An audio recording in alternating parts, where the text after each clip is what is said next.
Der neue Porsche Taycan ist gekommen. Ja, und wir haben gleich zwei Stück. Einmal den Turbo und dahinter steht der Turbo S. Was so ziemlich die Speerspitze, glaube ich, im Moment bei den Taycans ein bisschen darstellt. Wir haben zwei Stück. Wir machen heute das große Unboxing-Video. Sie sind noch nicht aufbereitet und wer sich wundert, dass die Räder in den Radkästen so unglaublich hoch stehen, ja, dem können wir direkt sagen, sie sind noch im Auslieferungsmodus. Das heißt, beide Autos sind noch gesperrt, denn sie kamen erst am Freitag vom Hänger runter. Wir sind in Saarbrücken. Hier ist Michael Theisen. Grüß dich, Michael. Sven, guten Morgen. Servus, grüß dich. Ja, du strahlst. Ja, unglaublich, denn ihr habt sehr, sehr lange drauf gewartet. Das hier ist eine neue Ära im Bereich Porsche, korrekt? Genau, unser erster reiner Stromer, Porsche Taycan. Endlich ist er da. Lange haben wir jetzt drauf gewartet. Ja, er ist toll. Also du hast mir gesagt, die Systemleistungen sind wirklich absolut überragend, ja. Denn auch das Thema Reichweite ist ein ganz großes Thema und wir haben gleich zwei Modelle. Hier vorne ist der stärkste. Genau, das der weiße hier steht, ist unser Taycan Turbo S, stärkste Motor oder stärkste, sage ich mal, elektrisch produzierbare Maschine, die wir jetzt hier haben. Das heißt, auch wie der Turbo sind die beide mit 625 PS am Start. Also die sind eigentlich rein identisch abgestimmt, aber bei einer Launch Control, da kommt dann die Power vom Turbo S, da kommt dann keiner mehr mit. Das ist so der stärkste, den wir dann haben. Der geht dann auch wirklich ab wie Schmitz-Katz. Da ist Schmitz-Katz. Wie man so schön sagt. So, wir zeigen sie heute mal wirklich ziemlich ausführlich. Wir machen nächste Woche noch eine Probefahrt, aber es ist noch nicht alles freigeschaltet, korrekt? Nee, genau. Du hast gesagt, die Autos sind gekommen. So stehen sie jetzt auch hier. Also man sieht auch noch von der Wachsschicht, die Tropfen sind noch drauf. Das heißt also, wir müssen wirklich da warten, bis die Autos durch die Werkstatt sind. Dementsprechend, die haben jetzt weder volle Fahrleistung, noch sind die Systeme aktiviert. Das werden wir nachher vielleicht kurz sehen, wenn wir uns reinsetzen. Also die Monitorsysteme, die funktionieren aktuell noch nicht. Die sind gesperrt im Händleranlieferungszustand aktuell. So, wir gehen mal ganz kurz mal drum rum. Er hat zwei Klappen hier an der Seite. Wo wird denn aufgeladen? Hier auf der Seite? Genau, also du kannst auf beiden Seiten laden. Ja, jetzt machen wir die hier mal auf. Der hat jetzt eine elektrische Klappe. Das ist eigentlich sehr schön, weil normalerweise klappt die nach außen. Mit der elektrischen fährst du einmal hier drunter und dann fährt die sozusagen nach innen. Ja. Hier haben wir jetzt auch die Ladeklappe Beifahrerseite, wo du mit Gleichstrom laden kannst. Das heißt also, hier wäre der schnelle Ladeanschluss fürs Fahrzeug, ja, wo du den innerhalb von 25 Minuten von 0 auf 80% nochmal Batteriekapazität starten kannst. Wenn du denn so viel Strom zu Hause hast. Das heißt, bei mir zu Hause würden dann die Lampen etwas dunkler werden. Man braucht einen Stromanschluss. So ist es, einen möglichst schnellen zu Hause. Er lässt sich aber an wirklich vielen ich sag mal, Lademöglichkeiten aufladen, sogar in 230 Volt, wenn ich wollte. Genau, also die Frage ist immer, das sind dann 3,2 kW, die Frage ist immer, wie schnell musst du es laden? Wir reden jetzt hier über 0 bis 80% in 25 Minuten, aber in der Regel, du fährst ja bis zu 450 Kilometer damit, je nach Fahrmodus auch mal ein bisschen weniger, das können auch mal 350 oder 380 sein, aber die Thematik ist ja normalerweise, wenn dir das für eine Tagesstrecke im Alltag ausreicht und ich glaube, der durchschnittliche Fahrer fährt nicht mehr wie 300 Kilometer am Tag, dann hast du die Möglichkeit, nachts in aller Ruhe das Auto zu laden und da ist ja egal, ob es 3 Stunden, 1 Stunde oder halt eben 6 braucht. So, wir schauen mal ganz kurz. Das ist der Turbo. Warum Turbo? Die haben ja gar keinen Turbo drin. Nee, ein Turbo ist nicht drin, aber wir haben, und das finde ich auch eigentlich gut, Porsche hat gesagt, unsere Fahrer, die Geschichte der Marke, das ist halt einfach mal der Name 4S, der für Allrad steht und schon eine extreme Sportlichkeit durch das S. Der Turbo und der Turbo S, man kennt die Motoren unserer Fahrzeuge so. Ja. Die Begriffe sind bekannt. Das heißt, wenn du sagst, du hast ein 4S, hast du schon ein super sportliches Auto. Wenn du ein Turbo hast, ist halt einfach wie auch hier, die Performance einfach nochmal besser, bis hin zum Turbo S. Ja. Ja, ich zeige mal ganz kurz die Verbrauchswerte, dass wir das mal sehen. A+ bei einem Porsche ist schon richtig toll und das ist auch kein, ich sag mal, Wert, den du dann ab und zu mal erreichst, weil du 50 Kilometer Reichweite hast, sondern so, der ist ja voll elektrisch. Der ist voll elektrisch. Also auch bei den Hybriden haben wir teilweise diese A+ gehabt, aber das hier ist unser, wie gesagt, der reine Stromer und da muss ich immer schon lächeln. Wir werden es mit Sicherheit erfahren in den kommenden Tagen, wo wir ein weiteres Video drehen. Das ist einfach nur ein absolutes Highlight. Das erste Mal wirklich ist so, wenn du mit dem Ding Gas gibst, hebt es dir so ein bisschen den Magen. Ja? Aber, ich bin gespannt. Also wir werden ja zusammen fahren und das mal anschauen. Ja, das ist so, wie er kam. Er ist noch nicht aufbereitet. Ihr habt nur die Folie abgezogen. Genau, Folie haben wir abgemacht. Dann ist immer noch eine Wachsschutzschicht da unten drunter, dass auch die Folie sich gut lösen kann. Das sieht man jetzt auch. Ein bisschen Regen war leider in den letzten Tagen nicht zu vermeiden. Und schon hat man so ein paar Flecken, die man im Alltag nachher nicht hat. Aber so ist auch mal schön zu sehen, wie kommen die Autos eigentlich an. Ne? Die kommen in so einer Art Schlafsack auch. Ja? Also echt? Die sind schon geschützt, wenn die Pfadfinder. Das ist ein Scherz. Aber hier vorne, das ist hier alles so blau, natürlich mit den Schutz an der Seite. Das sieht man jetzt so ein bisschen erst drüben abgemacht. Wenn du mal kurz öffnest hier den schwarzen, dann guck mal rein, wie die so ab Werk kommen. Denn auch die Sitze sind natürlich komplett geschützt. Ja. Fangen wir vielleicht mal innen an. Das ist ein Viersitzer. Genau, es sind Viersitzer. Wir haben, wenn wir jetzt mal gucken, hier vorne schon ein bisschen Karton liegen, wo du gerade sagst. Ich glaube, bei dem Weißen sehen wir es noch mehr. Da ist noch mehr im Originalzustand, wie jetzt wirklich ab Werk kommt. Aber wir sehen die Folien, so einen ersten Blick. Leider jetzt alles ein bisschen dunkel. Das Display vorne geht schon, das kennen wir ja aus dem 11er schon. Schon da? Das ist das gleiche Display? Nee, wir haben im 11er noch einen analogen Drehzahlmesser, aber... das zeigen wir gleich mal. Wir steigen gleich mal ein und dann können wir das mal filmen. Ansonsten Sitze und so weiter, das ist es, wie es bekannt ist von den anderen? Also Sitz ist gleich, natürlich jetzt ein 18-Wege-Sitz, aber in jedem Modell bei uns ist es natürlich ans Modell angepasst. Ne? Heißt, du hast da wirklich einen Sitz, der von der Performance her super ist und auch... Die kenne ich aus dem Porsche Panamera, da Einzelsitze. Genau. Jetzt kannst du aber mal sehen, wie tief der hier im Fußraum geht. Und das ist die sogenannte Fußraumgarage, die Porsche damals erfunden und sich hat patentieren lassen. Was heißt denn das, Fußraum? Du sitzt sehr bequem. In jedem anderen Elektroauto, die Batterien liegen ja sehr weit unten. Ich muss den Sitz mal gerade ein bisschen nach vorne. Bisschen nach vorne machen, denn der ist recht groß, der Michael. Wie groß bist du? Das Problem ist nicht mein Bein, das Problem ist meine Schuhgröße. Die Schuhgröße. Die 45, die haut alles weg. 45er Schuhe. Ja, der Michael, der hat mehrere Kinder. Wie viele Kinder hast du? 2. 2 Kinder, das würde ja jetzt passen, oder?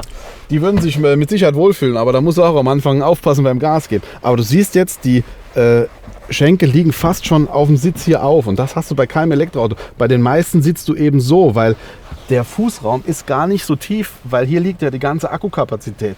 Die liegt aber hier um den Fußraum rum. Das heißt, vor uns, hinter mir, wo ich jetzt sitze. Die wurden ausgespart, oder? Genau.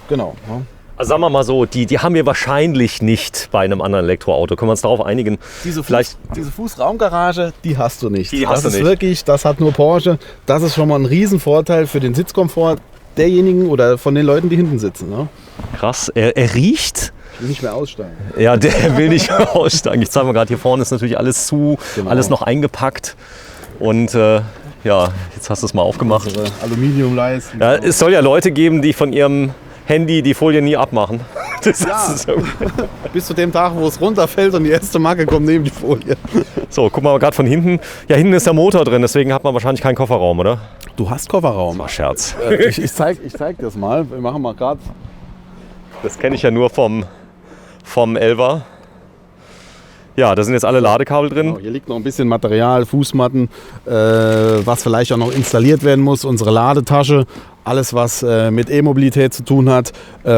Das Kabel für Kommt mit wie viel Kabeln kommt's? Ja, also das kommt drauf an, wie du das bestellst. Ne? Das hier ist jetzt ein Mo 3 Kabel, das entspricht nicht dem Serienumfang. Das würdest du jetzt dazu bestellen. Heißt, der Stecker hier kommt bei irgendeinem, sagen wir mal, Einkaufsdiscounter, Lebensmitteldiscounter, kommst in die Ladesäule und das andere in dein Auto und dann kannst du schon dein Taycan laden, währenddem du einkaufen gehst. Ne? Deswegen das bleibt eigentlich immer im Auto liegen. So, dann ist hier ein Drehstromadapter dabei.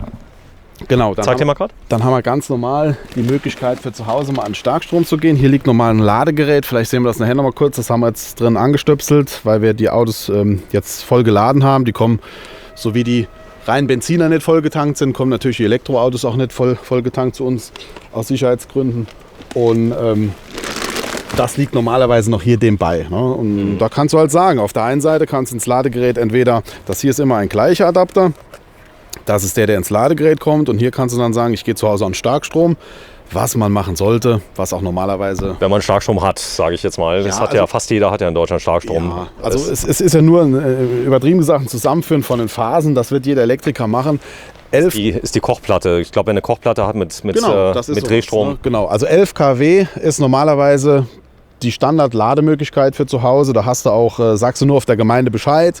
Für 22, das sind dann schon etwas größere Lademöglichkeiten. Da müsste man dann auch einen Antrag stellen. Bürokratie nochmal mit technischen Antrag stellen, ganz genau. Ja. So, er hat hinten noch eine 12-Volt-Buchse mit drin. Das heißt, ich kann also hier zum Beispiel eine Kühlbox reinstellen, was weiß ich, was ich auch immer mit 12 Volt. Ich kann umklappen. Ja, ich zeig dir das mal. So, eher so die praktischen Sachen für den Familienpapi. So, das heißt, ich kann umklappen wie beim Panamera auch. Alles möglich. Also ich würde nicht behaupten, dass du irgendeine Einschränkung hast bei dem Auto. Also das ist, wir kennen ja jetzt die Form, holen wir sie mal so ein bisschen dem Panamera gleich, aber hier mit einem ganz anderen Antriebsaggregat. Das ist ein Zweiganggetriebe, das ist auch was sehr Geschicktes. Es ist ja kostenaufwendiger, deswegen sind viele oder fast alle Elektroautos mit nur einem Gang unterwegs, aber Porsche hat sich für ein Zweiganggetriebe entschieden, weil es halt einfach auch besser von der Laufkultur her ist. Du fährst fast immer im zweiten Gang an und den ersten Gang holst du nur in einem Race-Modus oder in einer Launch-Control-Start. Ne? Ja, wir sprechen von einem Elektroauto. Wie viele Motoren sind denn hier verbaut? Also, und wo sind die? Du hast einen auf der Vorderachse und einen auf der Hinterachse. Okay, die sind nicht in den Rädern drin, die Motoren. Nee, das ist pro Achse läuft dieser Motor. Ne? Genau. Ist da vorne was wir aufmachen können, wo wir reingucken können? Klar, eine Motorhaube. Wir können uns den Kofferraum vorne mal anschauen. Ja? Mach mal auf. Das heißt, innen sehen die gleich aus, die beiden? Unabhängig sind beide identisch, genau. Vom Motor her, ja. Machen wir jetzt mal auf. Den elektronisch geöffnet kriege. So, jetzt schauen wir mal, ob wir den aufkriegen, sagt er.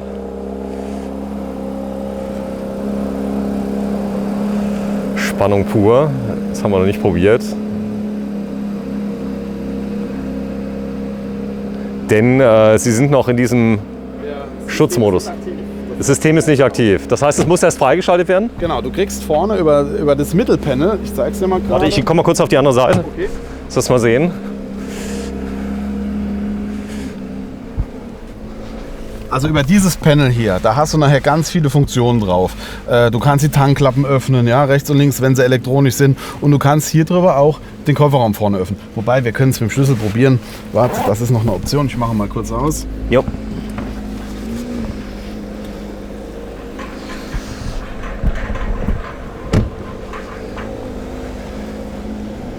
Spannung pur. Ah, er geht auf. Haben wir überlistet. Überlistet, ja. Also normalerweise elektronisch über das Display. Wenn du mir mal den mal kurz zeigst, den Schlüssel, dass die Leute mal sehen, wie sieht der aus, der Schlüssel? Bekannt von der Form her, das ist gleich geblieben. Ne? Form vom Panamera, sogar ein bisschen flacher. Jetzt kommt schon Mission E, dieses Vorabkonzept, wo immer da war, bevor er zum Taycan geworden ist. Ja, mach mal auf. Ich habe ihn noch nie gesehen, muss auch sagen. Oh, man sieht nichts. Wenig. Ne? Also Kofferraum wie im 11er. Vorne normalerweise in dem Bereich von der Karosserie, von der Form eigentlich nicht zu erwarten. Ne? Aber hinten habe ich genug Platz. Hier vorne kannst du dein Ladekabel reinlegen. So alles, was du so fürs Auto nimmst. Ne? Das ist eigentlich mehr so ein Ersatzkofferraum oder als Ersatzkofferraum gedacht. Und da sind noch die Scheibenwischer drin. Ja, also der ist im Moment hier so Transportscheibenwischer. Die sehen neuerdings nicht so aus bei uns, genau. Das sind die Vorabscheibenwischer. So, der hat auch hier Gasdruckdämpfer hat er drin. Das heißt also, hier muss ich nichts verriegeln, irgendwas. Das heißt, alles, was ich vorne mache, ist hier noch eventuell Wischwasser einfüllen. Genau, Wischwasser ist da. Auch vorne, wo man kennt, die Bremsflüssigkeit. Aber alles andere, auch was du jetzt gesagt hast mit den Dämpfern, unser 4-Kammer-Luftfahrwerk, was wir haben in jedem Auto. Ist mit drin. Das ist genau das, wie auch, also wie gesagt. Es ist ein Luftfahrwerk mit eingebaut. Ja. Okay. Du gehst da keine Kompromisse ein mit dem Fahrzeug. Im Gegenteil. Ja. Okay, das bedeutet also, ein Luftfahrwerk heißt, die Dämpfer können adaptiv angepasst werden an den Fahrzustand? Richtig, also du sagst generell, ich möchte vom Fahrwerkzustand tief, mittel, hoch liegen. Dementsprechend ist es natürlich etwas mehr, etwas weniger Komfort, bessere Straßenlage dadurch, wenn er tief liegt. Wenn du jetzt aber, das ist ganz interessant gemacht ja bei Porsche, wenn du jetzt im Komfortmodus bist und trotzdem eine schnelle Autobahnpassage nimmst oder eine schnelle, knackige Kurve, wird das Fahrzeug dich automatisch auf Sport, den Punkt vom Fahrzeug etwas nach unten verlagern nochmal und nimmt dich danach nochmal in die Komfortstellung. Aber das macht jedes Luftfahrwerk bei uns. Ja. Genau, das kenne ich aus meinem Reisemobil. Sehr, sehr komfortabel, wenn man komfortabel reisen will. Man spürt fast gar nichts, oder? Genau, das ist wirklich Komfort wahnsinnig toll gelöst. Ja, und hier natürlich mit dem Schwerpunkt, das Beste, was es für ein Auto gibt, auf dem kompletten Boden verteilt. Aber das muss man im Du bist schon gefahren? merken. Ja, wir sind schon gefahren. Erzähl 4 mal. Tage lang. Das ist verrückt. Ne? Also wie gesagt, beim ersten Mal hebt es den Magen, beim zweiten Mal lächelst du, dann ist Das ist wie alles auf der gut. Kirmes so ein bisschen. Beim dritten Mal. Das ist heftig. Du kennst es vom Auto nicht. Du sagst eben Speerspitze. Es ist eine Waffe eigentlich. Das ist der Hammer, das Teil. Ne? Hat der Birdview oder wie das heißt, Rundumsicht, wenn man. Ja, genau, das haben wir. Also wir haben eine Rundumkamera dran, Rückfahrkamera, Rundumkamera. Piepser, Wie du Parkpiepser. möchtest. Alles möglich. Ja, Parkpiepser auch. Die hören sich cool an, die klingen anders da. Das ist halt was, wo an dem Auto sich noch mal ein bisschen unterscheidet von all unseren Fahrzeugen, die wir haben. Ja, also, Genau. Wenn man ihn anmacht übrigens, ich zeig mal gerade hier vorne Carbon-Look mit allen drum und dran, dann klingt er so ein bisschen wie Star Wars. Ich hoffe, man kann es rüberbringen, wenn du mal einsteigst, ihn einfach mal anmachst und einen Gang mal reinmachst. ja, Geht mach das? ich gerne, genau. Es ist halt dieses Sicherheitssystem, was der Gesetzgeber vorschreibt, dass die Autos bis 30, 35 km/h dieses Brummen erzeugen Es klingt wie müssen. Darth Vader, also Ja, als käme Darth Vader vorbei. Wenn du mal kurz, Zeig's genau, mal. geh mal rein. Ich guck mal, ob ich es irgendwie aufgenommen kriege. Denn es ist recht leise. Kann auch sein, dass es vielleicht auch lauter wird, aber es ist so dezent, dass man schon Gänsehaut kriegt, ja. Weil er macht jetzt mal Lights on. Oh, es klingt so. Ich überlege gerade, wo das Geräusch herkommt.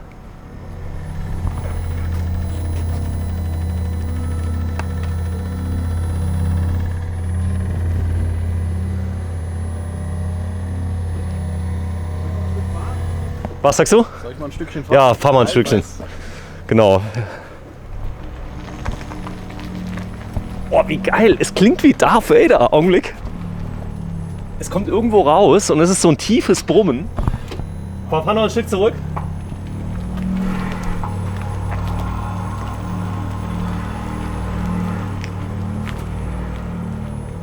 Wie cool. Ja, wenn du mal gerade so lieb bist, mir mal aufmachst hier. Dann zeige ich das mal gerade. Und den Sitz müssen wir mal ein Stück zurück machen. Sei mal so lieb. Da ist er. Sonst komme ich da nämlich nicht rein. Alles mit Touch nehme ich an, oder? Ja, du kannst auch über das Display später. Das ist auch ganz gut gelöst. Den Beifahrersitz nach unten fahren, nach hinten fahren. Dann musst du dich nicht so verrenken, was ich gerade Ist aber jetzt noch nicht freigeschaltet. So. Nee, das ist Ich komme mal ganz kurz auf deine Seite. Dann fangen wir mal links an mit der Einführung. Das ist übrigens die Bremsleuchte. Der tritt gerade drauf. Und so ist die Optik hinten beim Weißen.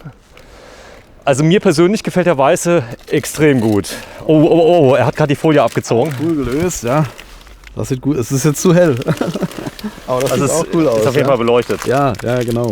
Und es kommt also auch hier mit der Pappe an der Seite. Zeige ich mal So gerade. sieht es jetzt offiziell aus, wenn da ist halt alles, wie gesagt, geschützt. Weil es sind absolut hochwertige Materialien, die wir hier verarbeiten und wo ein Fuß jetzt vom Anlieferanten, ja, vom Transporteur rankommen könnte. Auch hier überall, es sind halt überall so Schutzschichten drauf auf dem Fahrzeug. Ne? So, jetzt will ich hier mal kurz ein Elva durch. Da ist er. Nee, ein Speedster. Speedster ist auch nicht schlecht. Nee, das ist jetzt das Gegenstück vom Sound her, ne? Vom Verbrenner. Wie cool. So, ja, das heißt, ich habe ein riesen Display mit drin. Das ist neu, das Display. Genau, also Display ist jetzt komplett durchgehend, komplett elektronisch. Auch hier ein Drehzahlmesser, der früher analog war. Es gibt halt kein Drehzahlmesser, deswegen ist hier alles elektronisch geworden. Ja? Du siehst jetzt in der Mitte die Geschwindigkeit. Dort können wir nachher gucken, wie ist die Rekuperation, wie ist die Power. Das heißt, wie viel holen wir gerade aus dem Auto, wie rekuperieren wir. Weil, Der Startknopf ist geil. genau, den haben wir jetzt auch erstmalig. Ne? Ja. Vorher Gab's war es vorher der nicht. Schlüssel. Nee, genau. Und du hast halt die Thematik, sage ich jetzt mal, gerade von dem Rekuperieren, das Zurückgewinnen der Energie. Das ist halt ganz interessant, weil bei vielen Elektroautos ist es immer so, gehst du vom Gas, geht's in eine Bremsfunktion rein. Und das ist ein Gefühl, das gefällt nicht jedem. Und Porsche hat es dem Fahrer selbst überlassen. Lasse ich das Fahrzeug rollen, also dieses typische Segeln, wie wir es kennen von unseren Fahrzeugen, oder rekuperieren wir, also gewinnen wir wiederum Energie zurück. Da hast du ein paar Modusse, auch hier leider nichts freigeschaltet. Ich habe schon geguckt, egal was du drehst an dem Modus. Aber das zeigen wir nächste Woche. Nochmal. Das gehen wir alles nächste Woche mal in Ruhe So, durch. ich komme mal kurz auf deine Seite, auf meine. Denn so sieht uns die. Er hat einen Burmeister mit drin, der Turbo. Ja, genau. Cool. Kurz hier unten mal gucken. Das ist schon sehr, sehr edel. So, dann komme ich mal kurz zu der rein. Es ist... Wow. Hier vorne haben wir normal... Ist auch ein Display drin hier rechts? Es gibt auch mit Beifahrerdisplay. Das hatte ich jetzt nicht. Ne? Also wir können quasi das Hauptdisplay, so wie wir es kennen, das hier, da sehen wir jetzt so ein paar Sachen, die elektronisch geregelt sind. Ja. Es geht alles über Touch. Es geht alles über Touch. Das wird meine Frau freuen. Das Reinigen ist da easy, oder? Ja, es gibt auch so ein kleines Tüchlein für dabei. Oder du lässt die Folie dran, ja, wo wir eben drüber gesprochen haben für diejenigen, die es nicht abhaben möchten. Aber Beifahrerdisplay ist auch möglich. Ne? Aber was wäre denn da zu sehen? Zum Beispiel Netflix? Oder? Ja, das jetzt nicht, aber du könntest Musik darüber steuern, so ein paar Sachen halt, die während der Fahrt erlaubt sind. Ne? Die Uhr ist neckig, denn der große Zeiger, der zeigt jetzt die Sekunden. Genau, richtig. Unser Chrono-Paket, ja, so wie wir es kennen. Der große, die Uhrzeit stimmt nicht, aber mal sehen und mal laufen. Wir haben jetzt hier so ein paar Tasten, die vorher hier in der Mittelkonsole waren. Das gibt es ja auch nicht mehr. Das heißt, wir können jetzt hier drüber so Sachen das ist ansteuern. Im Transportmodus, ich zeige das mal gerade. Genau. Also dadurch, dass wir extra gesagt haben, wir machen mal so ein kleines Unboxing-Video, zeigen wir das mal. Also unten Drive-Mode ist klar. Was heißt ein Drive-Mode? Richtig. Also du kannst wählen, in welchem Modus möchtest du jetzt fahren. Normalerweise möchtest du ein bisschen effizienter fahren, dann wird natürlich die Reichweite hochgehen. Bis Range-Modus nennt man sowas. Das geht auch. Wenn ich das will, kann ich also auf Reichweite fahren. Genau. Wenn ich einfach mal gleiten möchte, ohne viel Verbrauch. Richtig. Über was sprechen wir denn? Über Reichweite, wenn ich mal wirklich weit fahren will. Das heißt, ich lasse drauf ankommen. Das heißt, also beim Elektroauto ist es ja so, da sind ganz viele Faktoren ausschlaggebend. Läuft die Klima? Es wird ja alles darüber bedient. Wie läuft die Klima? Genau. Ist eine Sitzheizung noch an? Läuft ein Lautsprechersystem? Also man sieht, das können wir auch mal durchspielen, man sieht, wie hoch die Reichweite geht, 450, 460, 470 Kilometer. Und je nachdem, was du anmachst, kann die auch schon mal in dem Modus, wo du gerade bist, dann von 450 zum Beispiel auf 410 gehen. Ja? Also das ist... unabhängig, das muss man halt beachten. Gut ist aber, es ist ja so ein Range Manager an Bord. Das heißt also, wenn du jetzt mal eine weite Strecke fährst, dann schaut der immer, in welchem Gang bist du. Mhm. Also in welchem Fahrmodus, nicht in welchem Gang, in welchem Fahrmodus befindest du dich. Und der würde zum Beispiel jetzt rausfinden, wenn wir losfahren, so wie wir fahren, müssten wir in Ulm laden. Ja? Mhm. Das ist ganz interessant. Er kümmert sich dann aber auch darum, dass zum Beispiel in Ulm die Batterie auf der richtigen Temperatur ist. Weil wenn du mit einem Auto in Ulm ankommst, wo die Batterie auf Höchstleistung gelaufen ist, dann wirst du nicht so schnell tanken können. Ja, das heißt, die Batterie muss kühlen, sie kann weniger Strom annehmen. Ja. Das macht hier so ein Range Manager. Der ist dort drin. Das ist ein kleiner Zubehörartikel, eine Option, die du mitbuchen kannst. Ganz wichtig. Ja. Software, ja. Mhm. Guck mal hier oben, also das ist ja unglaublich, das sieht man von außen gar nicht, da ist ein Panoramadach drin, das erstreckt sich über die komplette Fahrzeuglänge. Genau. Was ist denn da im Sommer, wenn jetzt die Sonne von oben drauf scheint? Das ist wie mit den Glasdächern generell, die wir haben, auch die Schiebedächer.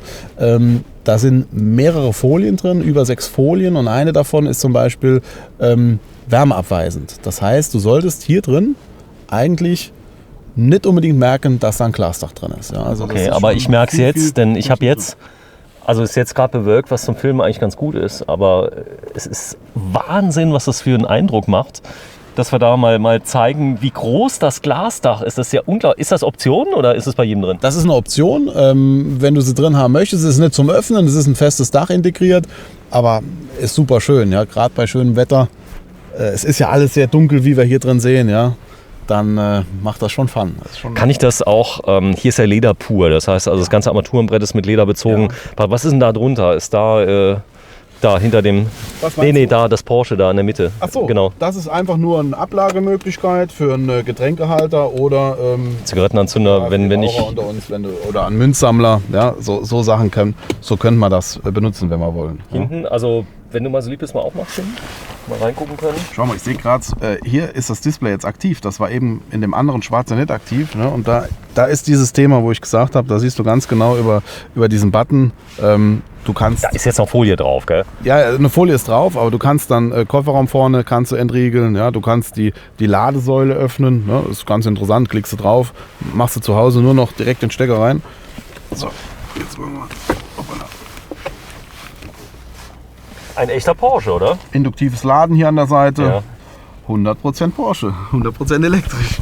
Also wenn ich es jetzt nicht wüsste, also wenn du mal kurz anmachst, mach mal an, dass wir mal fahren können. Genau, also machen wir einfach jetzt nur den Vorwärtsgang rein. So, jetzt kommt dieses Brummen. Also man hört es leider nicht so gut. Minimal, ne? Minimal, aber sehr leise zu hören. Es klingt so ein kleines bisschen, als würde ein Motor laufen. Das ist dieses Standardgeräusch, was wirklich schön ist. Ja? Also es steht im Auto sehr gut, finde ich. Das klingt toll, auch von außen klingt sehr interessant. Das werden wir später alles besser hören. In der Fahrt, auch dieses Soundmodul, was wir hier drin haben. Wir haben ja auch ein Modul, was uns hier drin während der Fahrt einen tollen Klang gibt. Eine ganz andere Akustik. Wenn du mal gerade einen Meter vorfährst, sei so lieb. Ja, und das Fahrzeug nicht... du hörst nichts. Wir hören nur minimal dieses Brummen, was sich so ein bisschen an die Geschwindigkeit anpasst. Aber ich darf kein Gas geben, weil sobald ich hier Gas gebe, das Ding geht so schnell nach vorne. Assistenzsysteme, was sind hier drin? In dem Moment einfach nur rollen lassen. Wie du so kennst. Kollisionswarner, Abstandsradar. Wir haben die Rundumkamera drin, die Rückfahrkamera, alles. Spurhalteassistent. Das heißt, ich kann ein Stück weit autonom könnte ich fahren. Das heißt, auf der Autobahn, wenn ich das Lenkrad festhalte, der lenkt automatisch. Genau. Der unterstützt dich, sage ich mal, wenn es über eine Linie geht. Okay, das heißt, wenn ich mal kurz abgelenkt bin, der weiß, wo es lang geht, richtig? Richtig. Genau. So, gehen wir nochmal auf einen Rückwärtsgang. Jetzt hast du auch so ein bisschen dieses. So, zack, ich fahre mal rückwärts. Man muss dazu sagen, wir machen jetzt mal beide Türen zu. Dann kann man das nämlich besser sehen. Ja. Dann sind nämlich die Kameras in der Rundumsicht sind nämlich dann frei. Und das ist natürlich total wichtig. Rundumsicht bedeutet einige 1.000 Euro Schadenskosten ersparen. Das System liegt auch so um die 1.000 Euro, aber eine Stoßstange kostet schon mehr Geld. Ne? Wir hören jetzt auch, wir sehen nochmal gerade, von wo kommt jetzt gerade jemand oder wo ist das Hindernis. Jetzt ist die Rückfahrkamera aktiv. Ja. Und ich muss nicht fahren dafür, der zeigt mir das direkt von Anfang an. Der zeigt dir an, sobald, wenn ich jetzt auf den Vorwärtsgang gehe, siehst du, wechselt er sofort von der Sicht nach vorne. Ja. Aber es gibt ja einige Kameras, da muss ich erst ein Stück weit fahren, damit das 360 Grad aufbaut. Genau. Das ist hier nicht so. Das ist hier nicht so. Das geht automatisch. Du könntest jetzt manuell sagen, wenn du ins Parkhaus fährst, gehst du auf die Seitenkamera, dann siehst du dein Auto aus einer Perspektive. Das ist auch, wie ich die Räder einschlage. Ja. Das ist eigentlich ganz cool gelöst. Das ist schon... Du siehst das auch. Mach gerade von vorne. Oh, da sehen wir das ganze Auto. Quatsch! Das ist ja wie PlayStation. Ja. Nur live. So, jetzt sehen wir, wo unser Auto jetzt auch, wie nah wir hier zum Beispiel jetzt vorne, holen wir den roten Makan, wie wir jetzt nah rankommen. Ne? So, dann berechnet die Kamera. Jetzt sehen wir hier das nächste. Das ist aber jetzt mehr, wenn du irgendwo rangieren möchtest. So, du darfst mal drehen. Wenn du den mal drehst und mal gerade nach vorne. Ist der geil, der zeigt sogar hier den Einschlagwinkel mit so weißen kleinen Fahnen. Ja. So, wir sehen hier natürlich immer unsere Kamera generell, ja, wie weit haben wir noch. Das hören wir akustisch dann nochmal. Ja, aber du siehst es, das ist schon ziemlich cool. Das ist mega gemacht. Das ist jetzt auch neu, dieses System. Ne? Das mal so. Hab ich noch nie gesehen. Das ist wie so ein kleines Spielzeugauto schon vorne, aber du weißt genau, wo du bist. Genau. Das ist halt zum Rangieren ganz cool, gerade wenn du Parklücken oder sowas hast. Ja, und wie das gesagt, ist aber ein System, was du wirklich benutzt, oder? Dann ja, also diese Perspektive ist natürlich gut. Ja? Wenn jetzt hier irgendwo ein Hindernis ist, du siehst ja, wie die Felgen einschlagen. So. Die haben das sogar so programmiert, dass du... So, jetzt siehst du es hier vorne, da ist das Hindernis. Den Winkel, ja. Wenn wir jetzt in den Parkhaus reinfahren, wo ist der Bordstein? Das ist halt ganz gut gelöst. Ne? Und man muss halt sagen, was ja auch nicht uninteressant ist, die Sicht nach vorne. Guck mal, was wir jetzt vorne sehen. Wir sehen wirklich das Auto, was eigentlich hier rechts neben uns steht. Ja. Den siehst du hier auf dem Bild. Und das ist halt, wenn du eine Ausfahrt rausfährst und weißt gar nicht, durch Hindernisse kommt da ein Auto oder nicht, gehst du einfach auf die Kamera und du siehst, der filmt ja eigentlich nach rechts, nach links und nach vorne. Das ist schon cool gemacht. Ja. So, Teil 2. Wir machen mal ganz kurz einen Break, denn wir müssen mal kurz anhalten wegen der Kamera. Bis gleich. Ja, Fahrzeug ist im Transportmodus. Denn vielleicht mal so das allgemeine Thema Aufladen. Kann ich denn an einem Tesla Supercharger laden? Nee, das geht nicht. Tesla akzeptiert nur Tesla die Supercharger. Nee, das ist eine Frage, die hat mir eben gestellt. Das heißt, ja. es gibt Schnellladestationen, gibt es viele Gleichstromladestationen? Genau. Also es wird natürlich die Produktion oder der Aufbau von diesen Ladenstellen, der ist ja schon extrem hochgegangen. Das heißt also, du kannst an vielen Orten, mittlerweile schon auf Einkaufszentren, dein Auto relativ gut und auch schnell laden. Es gibt natürlich so ein paar Powerlader, also die Porsche-Zentren, die haben immer kraftvolle Ladestationen, alle Porsche-Zentren in Deutschland. Jetzt, wo der Taycan ja da ist. Ja, genau. Und da ist Ionity zum Beispiel, mit der Firma hat Porsche die Kooperation. Das heißt, da wird wirklich Deutschland jetzt bestückt mit richtig starken Plätzen, wo du dein Auto laden kannst. Saarlouis zum Beispiel haben wir jetzt, Abfahrt Liesdorf haben wir jetzt eine Power-Ladestation stehen. Hab ich schon gesehen, ja, bis zu genau. 150 kW, da können wir vielleicht auch mal hinfahren. Ja, das machen wir dann nächste Woche. Wie schnell eigentlich das Teil hochgeht. Ne? So, jetzt was Besonderes, was Sie nicht sehen können, ist, sind draußen 9,5 Grad. Hier drin wird es mollig warm gerade, denn die Heizung läuft. Genau. Wir haben eine Wärmepumpe an Bord. Das ist eine Option, die aber definitiv zu empfehlen ist, weil eine Wärmepumpe heizt nicht nur dein Auto, dadurch verbrauchst du weniger Energie. Eine Wärmepumpe tut auch die Batterie schon mal so ein bisschen vorwärmen. Das ist ein Inverter, das heißt sehr, sehr ökonomisch. Genau, richtig. Es geht ja auch um Reichweite. Richtig, so ist es. Wir sehen jetzt zum Beispiel in dem Modus, wo wir jetzt gerade sind, hätten wir 325 Kilometer mit 96%. Wobei das Auto jetzt leider aufgrund dieses Transportmodus gar nicht entscheiden kann. Das stimmt jetzt gar nicht. Es misst ja wahrscheinlich, wie fahre ich und legt dann anhand der Reichweite fest. Aber das ist jetzt ein Wert. Das ist eher ein Race-Modus. Das ist eher konservativ. Genau. Ja. So, das heißt, wir reden, also ich glaube, einige haben es getestet mit realistischen Reichweiten um die 400 Kilometer. Genau. Oder drüber. Oder drüber. Richtig. Ich kann mal schauen, wie jetzt zum Beispiel, gerade weil wir jetzt nur stehen, machen wir mal das hier aus. Gehen wir mal auf Off. Sind jetzt beide. Gucken wir mal, wie sich das auswirkt. Du siehst direkt, jetzt gehen wir hoch auf 364. Ne? Also okay. Das macht einen richtigen Sprung, wenn wir sagen, zum Beispiel jetzt holen wir mal nicht gerade die volle Heizleistung. Guck mal hier die Klappen hier von der Lüftung, wie auch ganz neu, oder? Ja, neu, fest, elektronisch gesteuert von diesem Display her. Das müssen wir im nächsten Step dann, wenn alles freigeschaltet ist, mal durchgehen. Man kann davon ausgehen, dass viele Neuigkeiten, die hier im Taycan sind, wahrscheinlich man demnächst auch in der motorisierten, also in der Ottomotor-Variante oder Boxer. Ja, also viele Sachen sind natürlich dem Elektro-Porsche vorbehalten, ist aber auch gut so, weil es kommen ja immer mehr Fahrzeuge, auch Porsche arbeitet jetzt dran, in andere Bestandsfahrzeuge rein elektrisch jetzt auf die Straße zu bringen. Aber der Taycan ist, glaube ich, so wie damals der 11er, was eine Ikone war, ist und wird auch der Taycan als erster Elektro-Porsche eine Ikone. Ne? Das beste Auto rausgesucht, für hier so ein Antriebskonzept zu integrieren. Und wir sind auf Mallorca mit ganz vielen, über 4 Tage, mit ganz vielen Mitbewerbern, die auch tolle Elektroautos bauen, mal über die Rennstrecke gebrettert. Und da merkst du eigentlich... Achso, ihr habt euch Autos ausgeliehen von Wettbewerbern, dass man mal testen kann? Mitbewerber haben... Da war auch ein amerikanisches Auto dabei? Auch, natürlich, ja. Die auch tolle Autos bauen, das muss man auch sagen, auch von der Beschleunigung her. Aber schön zu sehen ist, und ich denke, da kann sich dann auch jeder Kunde von selbst überzeugen, wenn er mal mit unserem Auto in eine Kurve fährt, da merkt er hat sich einen elektrischen Porsche gekauft. So, wenn mal die Bebkamera mir mal kurz öffnet, die Tür bitte. Danke. Denn wir zeigen es gerade noch mal von außen. Das ist ein echter Porsche, auch was den Ausstieg angeht.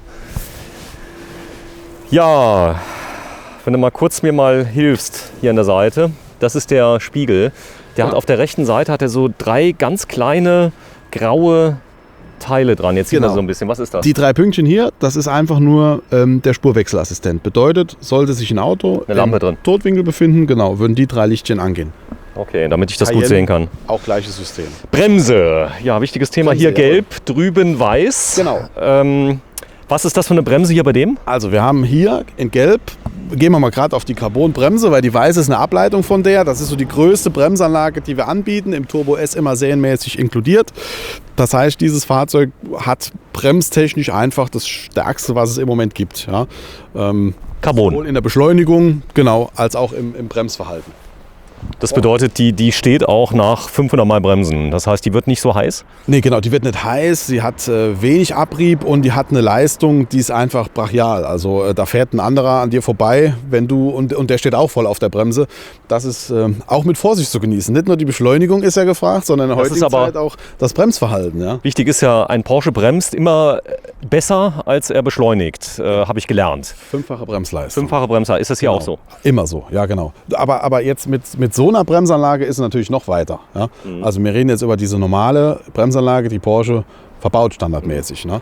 Wir haben hier auf dem Schwarzen jetzt eigentlich eine normale Stahlbremsanlage, aber mit einer Carbon-Beschichtung auf der Bremsscheibe. Deswegen sind auch die Bremsbacken weiß. Die kam das erste Mal bei uns mit dem Porsche Cayenne.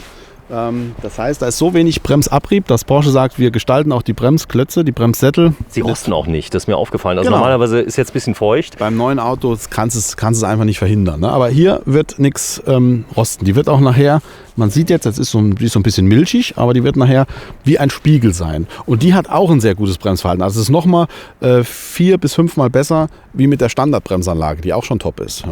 Die Bremsen bei Porsche, auch die Standardbremsen sind wirklich toll. Also ich hatte ja immer Standardbremsanlage, muss ich sagen, er bremst. Also man kann das ja mal gerne auf der Autobahn testen, wenn komplett frei ist. Ja. Also wenn man mal runterbremst. Unglaublich, oder? Ja, also man kennt ja meistens nur die Standardbremsanlage. So ist es jetzt auch bei mir mit dem Dienstwagen. Da war eigentlich immer eine Standardbremsanlage drauf. Jetzt haben wir einen Macan mit dieser Carbon-Beschichtung drauf, mit dem ich jetzt seit 2 Wochen unterwegs bin. Und das ist schon phänomenal. Also im Alltag, wenn du normalerweise normal bremst, merkst du es gar nicht so. Aber wenn man in einer Situation ist, wo du ein bisschen stärker drauf trittst, da kommt dann die volle Wirkung. Und die ist erheblich besser nochmal. Kommt da irgendwas raus hier bei den Griffen? Wenn er freigeschaltet ist, ja, wie auch beim 992, also die Griffe fahren raus.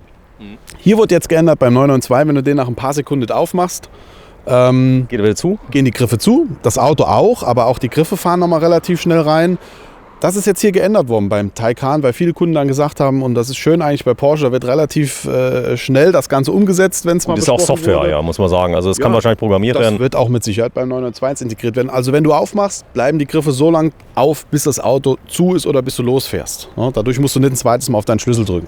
Ja, stark die Silhouette. Das Porsche hier ist so eingelassen in einem 3D-Look. Genau. Das leuchtet wahrscheinlich? Ist so ein Glas-Look. Jetzt müssen wir schauen, ob er es von der Ausstattung hat. Die Möglichkeit ist, dass dieser Schriftzug blau leuchtet. Mach mal. Wir müssen gucken, ob es freigeschaltet ist und ob er es hat. Das Gemeine ist, ich sage immer zu ihm, mach mal. So, jetzt gucken wir mal gerade. Ja, jetzt ist nur das Licht aus. Ja, das ist nicht. Wir müssen mal einmal zu und einmal aufmachen. Einmal zu und einmal aufmachen. Ja, ein Glück, dass du auf Schulung warst, sage ich mal. Aber mit dem Auto, da beschäftigst du dich automatisch mit.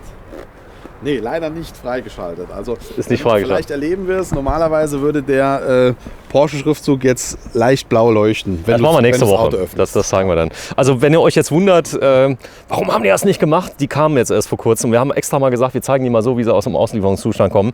Ja. Normalerweise wird man sie so nicht filmen. Sind nicht geputzt, sind nicht gemacht so und so weiter. Aber das wollen die Leute ja auch mal sehen. Das ist richtig. Wie geht der hinten auf? Ist das hinten dieser kleine weiße Genau, Taster? Der kleine weiße Knopf oder über den Schlüssel. Machen wir es mal gerade hier. So.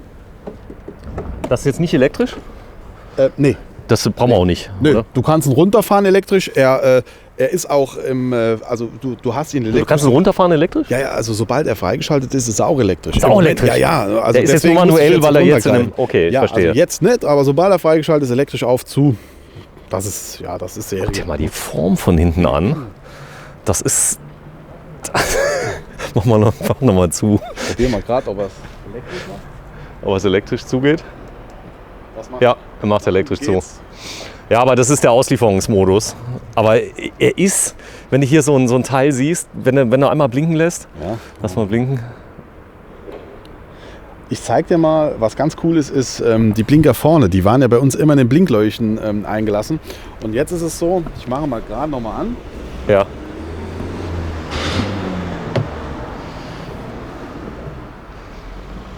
Also auch hier mit den geöffneten Türen.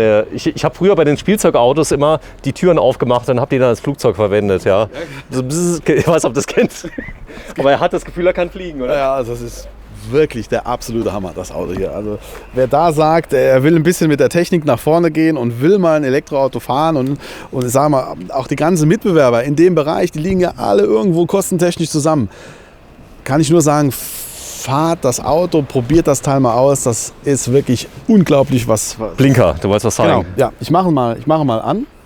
Das ist super gelöst. Bin ich mal gespannt. Hat er auch so ein Matrixlicht? Ah, okay, verstehe. Ja, also hier, neuerdings ist es jetzt so, dort blinken die 4 Leuchten, weil wir den unteren Blinker einfach nicht mehr haben. Ja. Okay, das heißt, das ist so... An der Seite habe ich auch einen Blinker da mit dabei. Genau. Cool. Aber ich bin ziemlich beeindruckt. Matrix steht natürlich auch zur Verfügung. Ist sie eingebaut, weißt du das? Der hat Matrix. Ja. Was ist Matrix? Erklär es nochmal kurz. Also Matrix, wir können mal kurz an den Scheinwerfer gehen. Du siehst ja diese kleine Linse hier hinten dran. Ich weiß nicht, ob es so zu erkennen ist, aber die ist so ein bisschen schwammig oder die sieht so ein bisschen unscharf aus. Ja? Ja. Und das liegt daran, weil hinter der Linse liegen ganz viele kleine LEDs. Also muss ich vorstellen, eine Platine, wo 20, 30, 40 kleine LEDs drauf sind. Und ja? die sparen jeweils das Licht aus. Genau, und also diese kleinen LEDs sind ausgerichtet auf die Linse hier vorne. Die wissen genau, in welchem Winkel arbeitet die Linse und dementsprechend wird ein Matrix-Scheinwerfer immer einzelne LEDs aus- oder anmachen. Und das führt dazu, wie man es so kennt, man fährt auf der Autobahn, ein Auto vor sich. Das Auto vor sich wird eigentlich nicht angestrahlt, aber rechts und links von dem Auto hast du Fernlicht. Das ist ein tolles System. So, hier vorne ist auch, also das ist ja alles relativ normal. Das gibt es bei anderen Porsche auch, dass ich hier also die ganzen Assistenzsysteme hier vorne drin habe mit dem System. Und ja. Genau, unser Kamerasystem, was vorne eingebaut ist, die Verkehrszeichenerkennung, das alles, wie man es kennt. Ja? Von außen siehst du hier beim Schwarzen gar nicht so gut, auch nochmal jetzt das Glasdach. Krass, das siehst du nicht. Das ist ist aber schön, dass es halt schwarz dann von vorne bis hinten auch übers Auto geht. Gerade beim Weißen fällt es halt sehr gut auf. Ne? Das Glasdach, von innen hast du das Gefühl, es ist komplett offen und von außen siehst du gar nichts. Das ist richtig. So, komm, wir machen mal Schluss. Das ist so der Anblick von hinten. Es sieht schon ziemlich toll aus. Also gut, es ist ein Werbevideo, was wir machen, aber es ist ein unfassbares Auto, muss man einfach so sagen. Rein optisch, glaube ich, wird er ganz viele Blicke auf sich ziehen, weil man so nicht kennt vom Fahrzeug her. Und rein motorentechnisch das Erste, wenn man mal drin sitzt und gibt Gas mit dem Auto, das ist verrückt. Also das wirft alles auf Seite, was du jemals gefahren bist. Ne? Okay, schön. Und es macht auch wenig Geräusche, muss man sagen. Man hat ein gutes Gewissen, je nachdem, welchen Strom man bezieht. Ja klar, natürlich. Wie gesagt, zu Hause laden, haben wir schon gesagt, über Nacht, da interessiert es eigentlich nicht, wie schnell du lädst. Und so wird meistens ja, denke ich, geladen. Die meisten laden nachts. Also die haben jetzt mal einen Test gemacht mit dem Energieversorger. Die haben eine ganze Straße ausgerüstet. Mit Elektroautos haben die denen zur Verfügung gestellt. Muss ich dir mal schicken, den Link. Ja. Die hatten nie Reichweitenprobleme. Die haben nachts immer vollgeladen. Ja, normal. Das ist auch immer dieses Thema, ist der Strom zur Verfügung? Wer da mal ein bisschen googelt, wie viel Strom eigentlich in Deutschland übrig ist, wo wir gar nicht verbrauchen, also da braucht keine Angst zu haben. Da dürfen auch 5 Leute in einer Straße einen Taycan fahren. Ja? Sehr gerne sogar. Sehr schön. Ja, wir sind im Porsche-Zentrum Saarbrücken im Saarland und ihr seid ein großes Porsche-Zentrum. Was heißt denn das? Genau, also wir gehören zur größten Kategorie von Porsche-Zentren. Da gibt es 4 Kategorien. Wir gehören zur 4., zur größten Kategorie. Auch, ich stehe jetzt gerade hier, das ist euer Gelände. Ja. So, und jetzt schwenke ich mal ganz kurz darüber. Da hinten das Gebäude, ganz da hinten. Das Graue, das ist auch noch euch. Genau, das ist eigentlich unser Haupthaus. Ja, Im Moment sind wir gerade auf dem Aufbereitungsplatz. Genau, normalerweise stehen wir nämlich oben in dem Gebäude oder du siehst ja auch unser Gebrauchtwagencenter daneben. Ja, das ist hoffentlich auch ein bisschen zu erkennen auf dem Bild. Ganz da hinten, also ungefähr 500 Meter weit weg. Genau, links daneben. Und ihr habt doch Techniker? Ja, natürlich. Wir haben, ihr könnt ja reparieren, das heißt, ich muss in kein anderes Porsche-Zentrum fahren? Nein, du musst Leute ausbilden dafür. Die stehen aber bei Porsche in jedem Porsche-Zentrum auch bereit. Ja gut, wir hatten das letzte Mal ein Video gedreht über auch ein Hybridauto. Das konnte man gar nicht reparieren lassen bzw. warten lassen. Das musste dann in ein spezielles Porsche-Zentrum. Das ist hier nicht so. Nee, also wir sind ausgelegt dafür. Das sollte normalerweise aber auch jedes Porsche-Zentrum sein. Aber wie gesagt, wir haben die Leute dafür. Die Schulung. Die Jungs wissen Bescheid. Die freuen sich jetzt auch auf die Autos, um jetzt allein schon eine Freischaltung zu machen an so einem Fahrzeug. Wie gesagt, auch Elektro ist für die jetzt rein elektrisch ist ganz neu, aber die sind bestens vorbereitet. So, wir machen, das nächste Video wird fahrend sein. Lieber Michael Theisen vom Porsche-Zentrum Saarland. Wenn jemand Interesse hat, er kann sich an dich wenden. Mittlerweile kommen die Kunden aufgrund der Videos aus ganz Deutschland. Das ist sehr schön, das ist angenehm. Ja, also es rufen wirklich viele an, viele schreiben eine E-Mail. Das freut mich immer. Oft telefonieren wir auch zusammen. Also es ist wirklich interessant und auch sehr schön zu sehen, wie die Videos ankommen. Und auch unser Haus, muss man sagen. Also wir haben schon viele Kunden gewonnen, teilweise Porsche-Fahrer, teilweise neue, die gesagt haben, denen gefällt eigentlich unser Konzept, was wir hier haben. Wir sind locker drauf, wir freuen uns auf unsere Kunden. Jetzt auf neue Kunden, ja, unsere Elektrokunden, die jetzt sagen, Mensch, bis jetzt war noch kein Auto bei euch in der Klasse drin, wie wir es gesucht haben. Ich denke, jetzt decken wir wirklich alles ab. Ein Supersportwagen im 911-Bereich, wir decken eine wahnsinnige tolle Limousine ab mit dem Panamera. Wir haben einen Cayenne für die SUV-Fahrer, einen Cayenne Coupé, wir haben einen Macan für die kleineren Kompakt-SUV-Kunden und jetzt 100% Elektro-Porsche. Ja, ich bin mal sehr gespannt, wann eventuell ein Coupé kommt mit 2 Sitzplätzen. Du weißt, was ich meine. Ja, bin ich auch gespannt. Super. Okay, wir machen Schluss. Ein sehr ausführliches Video. Gucken die Leute eigentlich die Videos durch?